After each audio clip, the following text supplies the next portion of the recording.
In this video, I will guide you how you can add Solana to Metamask. So start by opening up your Metamask and log into your account.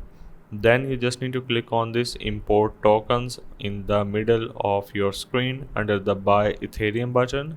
Once you click there, you just need to click on the custom token, because if we go for the search tokens and search for Solana, we have the Solana wormhole, which you can simply click on this and click on the next button. But if you want to add the official, you just need to click on this import token and click on the custom token.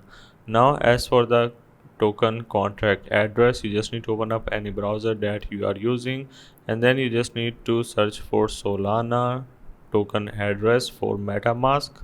Now once you search for this, you can go for any one of these, but let's go with the second and the most easiest method, which is you just need to click on add network and then click on the custom network.